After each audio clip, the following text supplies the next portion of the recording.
Move out inspection process for Tucson landlords. Years ago, one of my employees missed a simple step in the move out process that cost her $1,200. So what was the mistake? Keep watching for the answer, but this video will help protect you from making the same costly mistake. Hi, Steve Schultz here from Blue Fox Properties. We've managed thousands of properties since 2009 and have had to learn some lessons the hard way. I'm going to cover our 10-step process, plus I have 3 bonuses sprinkled in that landlords don't know about or typically forget. So let's get started. Number 1, send a move-out package in advance. So send the tenant a move-out package, including a move-out checklist before the move-out date so there are no surprises. We're not trying to trick the tenant. We actually want them to leave the house in great shape, and we don't want to keep any amount of their security deposit if possible. After all, if you do have to keep security deposit, that can cause additional problems and additional concerns for the tenant that then is going to be contacting you and being concerned about that. So we want, ideally, for the tenant to get all their security deposit money back. Number 2, get the tenant's forwarding address. Now, per the Arizona Residential Landlord-Tenant Act, you must send the security deposit disposition to the last known address. And if you don't have the forwarding address, the last known address is typically going to be the property address. So when you send that, it kind of doesn't make a lot of sense that that's where it is going, to that last known address, because you know they're not there because they just moved out. But that's what the law says. So you want to get that forwarding address. So what you might want to do is, as part of the move out package, include a request that they can provide their forwarding address information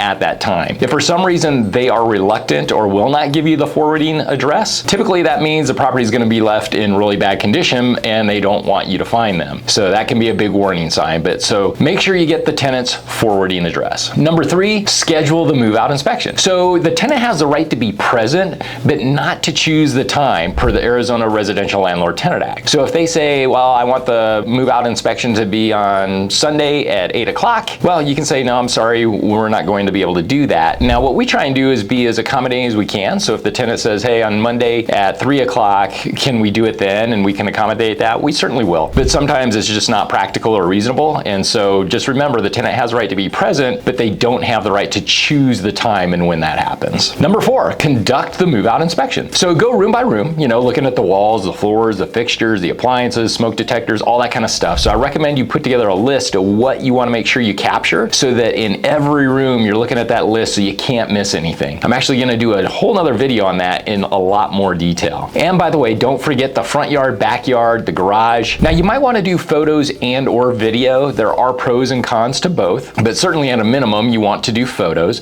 Some people really like to do videos. I prefer photos. I think you can capture and zero in on the things you want to capture and focus in on. And video, sometimes it's hard to really capture everything. But let me share with you bonus number 1, and that is a 360-degree camera. That's one of the things we use here at Blue Fox, is we actually have a camera. We mount it in the center of the room and we take the photo, and that literally captures ceiling, floor, all the walls, everything. So really powerful, really fast, really great way to capture it. What we found is when we do photos, sometimes you're missing the one issue that comes up in the security deposit disposition is that angle in the room that you just happen to be missing that photo. So the 360 camera really captures the entire room well. The only downside is sometimes when you're trying to zoom in on something, it gets a little grainy and hard to see. Number 5, verify all keys, fobs, and garage openers are returned. So if you don't receive what they were given initially, then make note and charge the tenant for these items. Now, before we go to the next step, don't forget to subscribe for more landlord tips like this, and feel free to contact us if you would like us to manage your Tucson rental house. So let's go on to number 6. Number 6, compare the move out checklist to the move in checklist. So remember that $1,200 mistake I mentioned at the beginning? Here's what happened. So some owners provide refrigerators and some don't. We focus on managing single family rentals. So upon move out, the refrigerator was not there, so my employees assumed the refrigerator was not initially provided. But actually, the outgoing tenant stole the refrigerator. So in this case, my employee didn't catch it because she didn't compare the move in and the move out checklist. She assumed the owner rented the property without the refrigerator. Because she missed it, she had to pay for the new fridge for the owner to the tune of about $1,200. So don't let this be you. Make sure you compare the move in checklist to the move out checklist. Number 7, determine the items that are wear and tear versus tenant damage. Now, in some regards, this sounds simple, but this is something that trips up a lot of landlords in a lot of different ways of what is normal wear and tear versus actual damage. So let me give you one example that is a common thing that really trips landlords up, and I'm going to use carpet as that example. So let's say I'm a landlord and I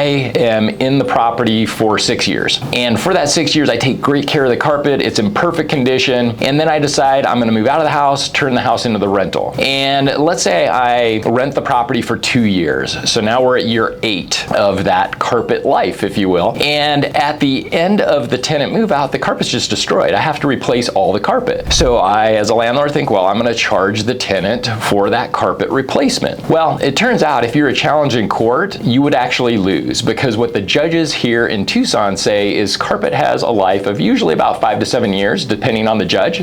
So there is no definite standard used by every judge, but usually it's in that ballpark. So they would say, okay, even though it was 8 years later and it was in perfect condition when you moved out, carpet only has a life expectancy of 5 to 7 years anyway, so you can't charge tenant for that carpet damage. So that's something that's really confusing for landlords, and understandably so. Similar situations happen with paint. Same idea, the expected life versus, you know, hey, it was in great condition when I left, there was nothing wrong with it, but now we have to paint the whole house. So something to keep in mind, normal wear and tear versus actual damage. The other things that sometimes come into play are things that obviously the tenant didn't damage. So sometimes like a fascia board, let's say, the patio, the paint is peeling just from sun damage. That obviously isn't due to the tenant's negligence or not taking care of the property, so that would be a landlord expense regardless, and wouldn't be something that you could charge to the security deposit.